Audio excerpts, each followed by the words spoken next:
can I just say, it is an honor to be here. I've been involved in these PCI community meetings now for 12 or 13 years. And the team invited me to come today and speak to you on a topic that I've dedicated a large portion of my career to. And it's a real honor just to be presenting to a lot of you who I've known for a very long time. Some of you I'm fortunate to call some of my friends. And for those of you that don't know much about me or Ground Labs, just a quick, brief introduction. I'm a child of the 1990s in terms of being a teenager, growing up in an era of computing that I think is one of the most fantastic times. And I used to run a BBS from my bedroom in the early to mid-90s. I had 3 or 4 phone lines coming in, and people used to dial into my computer, and that was a big part of my baseline education. Who here remembers the BBS days? Quick show of hands. I saw 2. Great. So you can come talk to me afterwards and we can be all nostalgic together. But interestingly, that morphed into an ISP, a dial-up ISP in the late 90s. And then that morphed into a payment processor into the early noughties. And that was very much a big part of where my experience in the world of payments came from.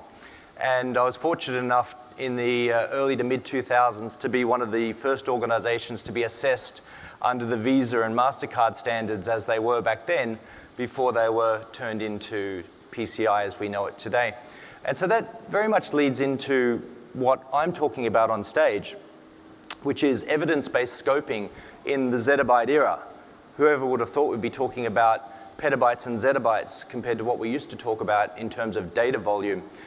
And a large part of my talk will be around how data management practices can very much explain a lot of the issues that we have seen in the past and still see today around data breaches, around scoping issues, around compliance issues, and a lot of the things that PCI version 4 is trying very hard to address.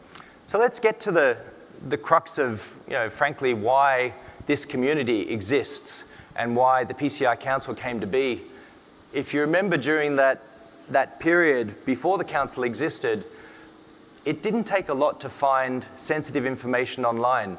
A very well-crafted Google query could often yield or reveal an Access database or an Excel spreadsheet attached to an e-commerce website containing the full transaction history of every transaction that had gone through that website, including the full text pan.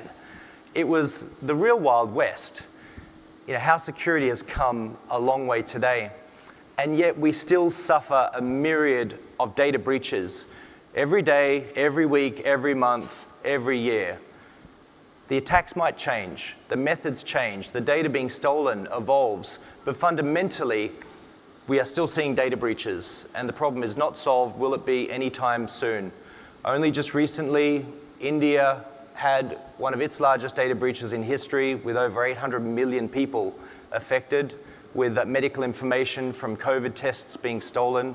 If we think back to last year, Australia, my home country, experienced its largest data breaches in history, with over half the population losing some very significant personal information, including driver's licenses and other very personal documents. And just in the last few weeks, we've heard about major US retailers, a major golfing brand, and many other companies continuing to report data breaches, which we can thank the evolving privacy laws that are out there in the world now mandating that these breaches are reported publicly so that we have knowledge and we are motivating companies to do something about it. This problem will continue to happen, and if I give this talk again next month, I could refer to a whole new range of data breaches that have just been announced in the world. The problem isn't going away. But if you think about what is common to all of these data breaches, fundamentally it is the data. At the end of the day, the reason why criminals are breaking into organizations is to steal or ransom or do something with data. Whether it's to gain insights, whether it's to monetize it, whether it's espionage, state-sponsored IP theft. There's a myriad of reasons as to why it happens, but the fundamental fact is that the data is what everybody is after. In the old days, it really did start with cardholder data, obviously because that was the easiest to monetize. Today, it's all forms of data. And we continue to see this being an issue. And yet, organizations don't seem to understand all of this data that they're sitting on. In fact, if I think back to when I first started, a large server was hundreds of gigabytes. Today, with the organizations that we see, a large server is in the petabytes and beyond. And we have organizations that we've worked with who talk about 25, 50 terabyte databases that are having many gigabytes, in some cases tens of gigabytes and more, of new data being added every single day. So we have a real challenge ahead of us.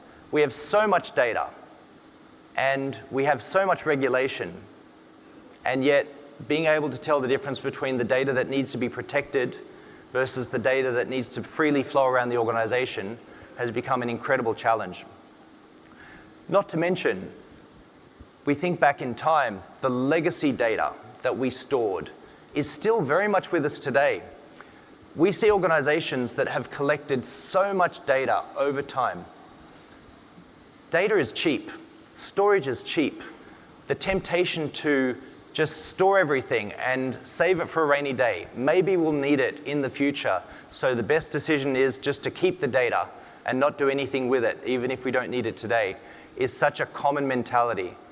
I'm sure many of you can remember having Exchange mailbox quotas.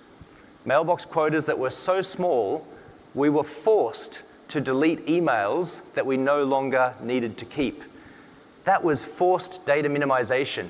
That was how we minimized the amount of data that we kept, because we had a limit. Today, those limits barely exist, again, because storage is so cheap and the temptation to keep the data is so strong. So we've got all of this data out there.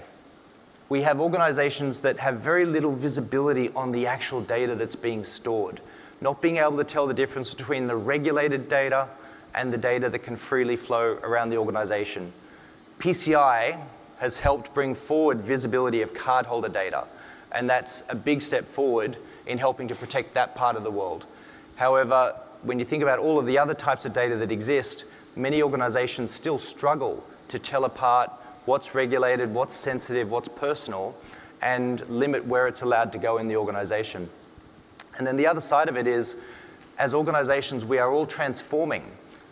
COVID brought about massive digital transformation. We've migrated so much into the cloud now. Every organization is doing something to migrate their on-prem or their legacy systems either to cloud-based or SaaS or new types of platforms and move away from many of the old platforms that they've been using. And those old platforms contain a treasure trove of data that the organization doesn't fully understand. And yet we are embarking on these massive digital transformation projects to move all of that old data into new platforms. But it doesn't necessarily solve the problem that we're dealing with. And our supply chains, our third parties, are ever the biggest risk. There are so many data breaches where the third party is the cause, not necessarily yourself. We are working with so many organizations now that are needing to know so much more about their third parties than ever, because they're allowing those third parties to act as them, as if they were the ones collecting and holding the data. And yet these third parties do not apply the same rigor and the same controls as themselves. And yet we are ultimately responsible for the data that our third parties collect. So, I'll give you a quick example of where organizations become very complacent and how they get their scope wrong of where sensitive data exists. I know I'm talking to many QSAs right now in the room, and in fact, a lot of my stories come from the QSA community themselves, having worked so closely with this group over so many years. But one example that I often am reminded of is a large organization, a telco, not in this region or anywhere quite close to us at the moment. And they were undergoing an assessment where they were being reviewed across the organization. Their QSA was on site, and there were these accounting and reconciliation systems that were found during the assessment. And the local contacts facilitating the assessment said, don't look at those systems, they're out of scope. Okay, that's what our finance department uses. They reconcile our financial data every day. They are not part of our CDE. They do not contain personal or sensitive information. You're wasting our time. If you want to take a look at them, please move on. A story that I'm sure many of you have heard throughout your careers in the world of PCI. The assessor did their job. They said, I trust you, but I need evidence. So I would like to review what's on those systems and just make sure that there's nothing there. And they proceeded to do a comprehensive cardholder data discovery exercise on these finance systems that were claimed to be out of scope. And over 100 million pieces of sensitive data, including cardholder data, were found on these reconciliation systems. And what was really interesting about this situation was that it was actually the bank that was uploading these statement files every single day, via a secure link, mind you, but that data was coming to rest on these reconciliation systems, and it contained the full pan along with a range of other personal and sensitive elements about the customer regarding the transaction from the previous day's trading. And this process had been happening for several years and had been going on completely off the radar of the organization. They had no idea that this amount of sensitive information had been building up over such a long period of time. And I'm sure many of you have your own stories about this. I certainly have many more and could go on all day, and that's just one of them. But let's talk about what organizations can do to overcome these common issues that we have so long foreseen now. And at Ground Labs, we help organizations think about this in a different way and apply a three-step process to identify, to verify, and then protect. And I just want to talk you through the broad strokes of this process, given the limited time that we have to talk about it today. On the identification part, this really is very much coming back to the core of PCI. What is your scope? What data do you actually have? Not what data do you think you have. What's the real data that we have? And we want to find that. We want to identify every possible location, and we want to be able to confirm what's in scope and what is out of scope. Now, this is all very standard things that I'm sure everyone in the room here appreciates, and yet many of the organizations out there completely glaze over this process. And let me give you a classic example of how we see this happening that I'm sure many of you can relate to. Traditionally, the way an organization would establish its scope and figure out where it is storing sensitive and personal information is to go through the organization and produce something like this, a data flow diagram.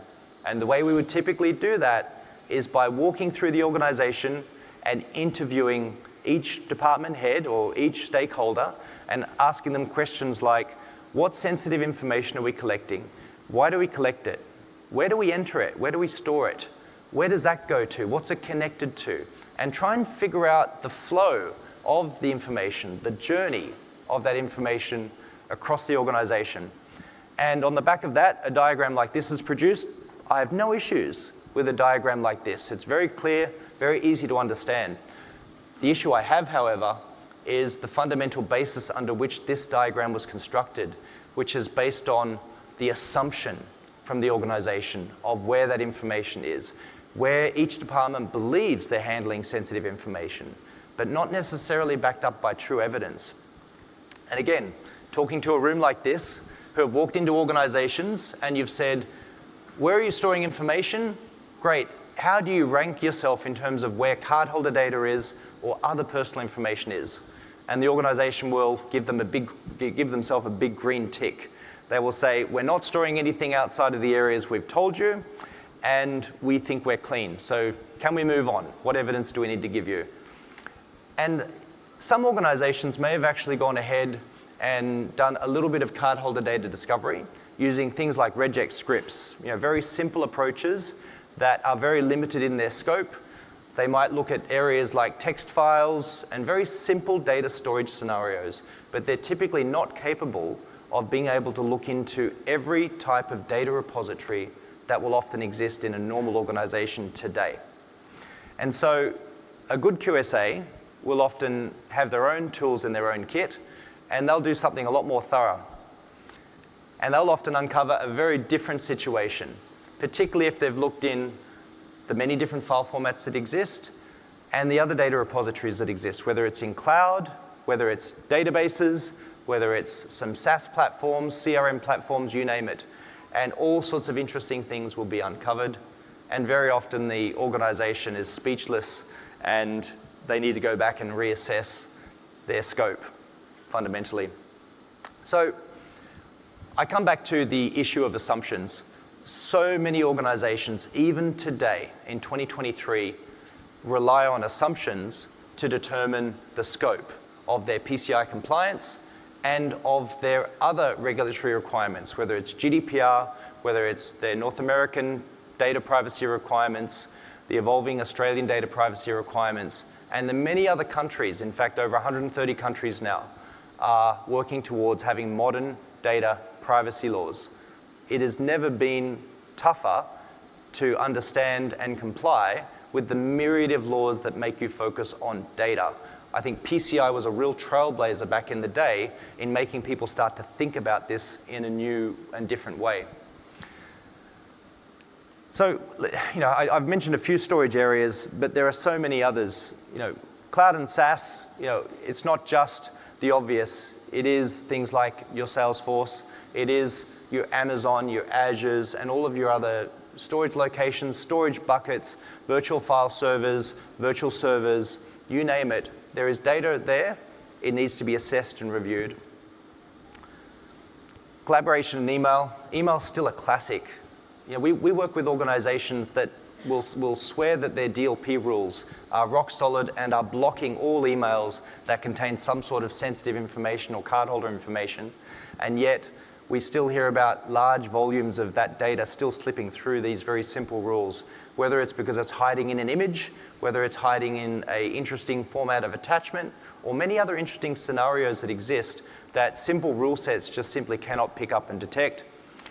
Databases and big data is common, often looked at, but there are many databases a typical organization has that they don't think about and should go and take a good look at. Servers and NAS are very common. We all go for those very first. And POS and endpoints. So I think in a well-scoped cardholder data environment, POS systems are often looked at, but what is often ignored are the endpoints. Because a lot of organizations believe that because they've got policies in place to redirect data saving onto file servers or cloud storage points, that no data will end up on the endpoint as a result. And based on many of you that have knowledge of forensics, you'll thoroughly understand that data hides in all sorts of interesting places on an endpoint. I've certainly heard stories of system administrators saving backups of large databases on their laptop, and later on those backups were found to have had millions, hundreds of millions, or in one case, billions of pieces of personal data hiding on them. And this is a laptop that someone's taken with them in the back of taxis, on trains, on public transport, and goodness knows what would have happened if it had been lost. Just on this topic of hidden data sources, there's a lot of other interesting and hidden locations that many people don't think about when they're considering where might cardholder data or personal data be hiding. And I just touched on the endpoint scenario, but other interesting scenarios that we've come across are blobs in databases. So that's files being put into a database as a file. These are hidden files. These could be images. We worked with a motor registry once that was storing scanned copies of driver's licenses stored in a database. And again, it's a process that had been going on for several years. The organization had no idea that had been going on for a long time and contained a treasure trove of sensitive information. Memory is a very interesting area to look at, and many organizations don't take a good look at what data is flowing through memory. In the PCI standard, we obviously have requirements to understand whether we are storing sensitive authentication data and other forms of data after authorization has happened. How are we doing that? Memory often yields a lot of interesting areas or a lot of interesting things that the organization doesn't know about and can often yield non-compliant applications or applications that need stronger review as a result of the way they're handling their data in memory. And as we touched on with the endpoints, hidden files, structured and unstructured data sources. So not just going for file servers, not just going for databases, but covering the full gambit of storage types that typically exist now in an organization. Once we've found all of that data, the next logical part of this journey is to really ask some honest questions of ourselves. Do we need to be storing this data? Why did we collect this data in the first place? Do we need to continue to be collecting this kind of data? Can we stop collecting this kind of data? What would be the impact? And often the best decision is to delete the data that we found. In more than 50% of the cases where we find large volumes of personal data in a typical organization, the best decision is just to delete it. Not to tokenize it, not to encrypt it, not to protect it with some other means, because those technologies still require management. Those technologies still ultimately result in the data continuing to exist, just in another form. But if you don't need that data, why are we even trying to store it in the first place? And it's as simple as the concept sounds. So many organizations misinterpret the intent of what they should and shouldn't be doing with data. The other side of it is making the remediation process a shared responsibility. So many organizations put that responsibility back on the IT team, back on the security team, people who are already busy enough and have got more than enough workload to deal with, and yet they were not the ones to have created these problems in the first place. Think about where the problem has come from. Very often it's stakeholders out in different departments storing information that they shouldn't be, and it gets uncovered during an assessment or some sort of other process where we need to understand our data security posture. The best people to remediate those problems and fix those problems are the people that cause those problems in the first place. So coming up with a remediation strategy that requires the business units to do the legwork will help bring the security culture of the organization up significantly, because now they're realizing that if they cause the mess, they have to clean it up. It's like teaching children. Same concept here. And then obviously in the PCI itself, there are so many benefits to doing good data discovery. One of our staff is a former QSA, and when version 4 came out, we did a thorough review of it, and we actually found 27 subcontrols within the standard that can be supported by a good, thorough data discovery process. Traditionally, it was a requirement 3 aid, but today there are so many other areas where good data discovery can add a lot of value to a robust end-to-end PCI version 4 program, not just in the assessment, but also in the ongoing management of the program itself. And that very much leads into this next part, which is, ever since, I think it was version 2, came up with very strong language around BAU. The biggest problem that we were seeing, and still see today, is organizations go to so much effort to become compliant, and then after compliance is issued, tools down. We now move on to something else. And a year later, we scramble to come back and remember what we did last year, and to dust off some of the assessment reports and pick up from where we left off. And I know so many of you have worked so hard to try and re-educate the market on this particular problem. The same goes for being aware of where the data is. The data discovery that we might have done 2 years ago or 1 year ago, and the results that we got from that, and all the remediation efforts that we went to clean all of that up is great. But data changes. New data is coming in every day. And again, I rely on a previous point I made. I don't care how great an organization's DLP platform is that's meant to be trying to block this sort of data from coming in or block this data from moving around. Data has funny ways of ending up in places that it should not be because of the many different forms that it comes in and the different layers that it can be hidden in. So you need to have an ongoing process of making sure that we are re-establishing what data we have in different parts of the organization across all of the different repositories that we have, not just where we expect it to be, not just within the CDE, but outside of the CDE, gathering evidence that we are not storing data outside of the CDE is just as important as having evidence that we have data within the CDE. so that it makes the assessment process a lot smoother. But more importantly, if the organization does have a situation where some sort of intrusion is detected in a particular part of the business, that you have immediate evidence to show whether we are or are not storing data within that part of the business. So just to wrap up and bring forth some of the concepts I outlined today, we need to make our decisions when it comes to data based on real evidence. Many organizations continue to rely on assumption. They continue to rely on business knowledge as to where data is being handled. And this, by and large, is often the reason why we see a lot of data breaches continue to happen, because the data breaches of these organizations, they're losing data that they weren't even aware that they were storing in the first place. And the only way through that is to have a continuous process of gathering evidence to show where we are and are not storing data. And when we do find data that we've not detected before, we're generating alert. Just like with antivirus, just like with anti-malware, when we find things in the organization that we do not expect to be there, we generate alerts and we get the right people taking a look at it. The same goes for personal and sensitive data, and that includes cardholder data for PCI.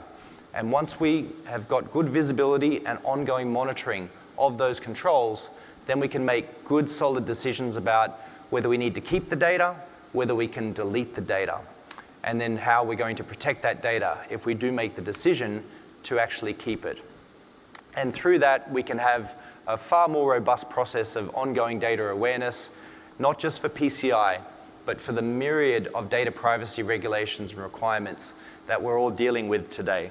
I'm sure many of you have been asked questions about other requirements and other forms of data. We're seeing this on a global basis, not just North America, not just Europe. We're now seeing very much here in Asia, data privacy laws coming to light. And the people that know lots about PCI are well placed to be able to assist to solve the problems in these other requirements and regulations. And so with that said, I'd like to thank you all very much for your time and listening to me here.